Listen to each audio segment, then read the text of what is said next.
Veliyam junction ഗതാഗത കുരുക്കിൽ. നമസ്കാരം, കൊട്ടാരക്കര മീഡിയയിലേക്ക് സ്വാഗതം. ഓയൂർ വെളിയം ജംഗ്ഷനിലെ ഗതാഗത കുരുക്കിന് ശാശ്വത പരിഹാരം വേണമെന്ന ആവശ്യത്തിന് പഴക്കമേറെ.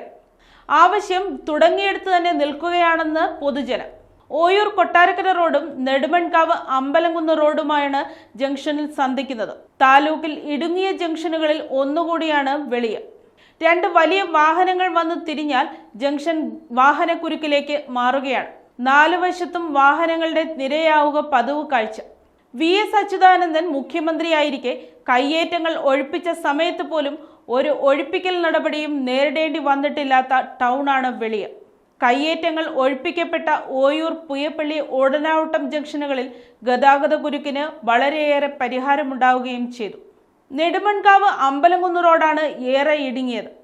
വെളിയം ചന്ത ദിവസം കച്ചവടം റോഡിലേക്ക് സ്ഥാപിക്കുന്നതോടെ വാഹനക്കുരുക്കും രൂക്ഷമാവുകയാണ് പതിവ്. ജംഗ്ഷനിൽ റോഡിന്റെ വീതിയില്ലായ്മ ടൗണിന്റെ വികസനത്തെയും ബാധിക്കുന്നതായി നാട്ടുകാർ പറയുന്നു. ടൗണിലെത്തുന്നവർക്ക് വണ്ടി പാർക്ക് ചെയ്യാൻ ഇടമില്ലാത്തതിനാൽ കച്ചവടത്തെയും ബാധിക്കുന്നതായി വ്യാപാരികൾ പറയുന്നു. ജംഗ്ഷൻ വിപുലീകരിക്കുന്നതിനും ഗതാഗത കുരുക്കിനും പരിഹാരമായി ടൗണിലെ കയ്യേറ്റങ്ങൾ ഒഴിപ്പിക്കണമെന്നാണ് നാട്ടുകാരുടെ ആവശ്യം.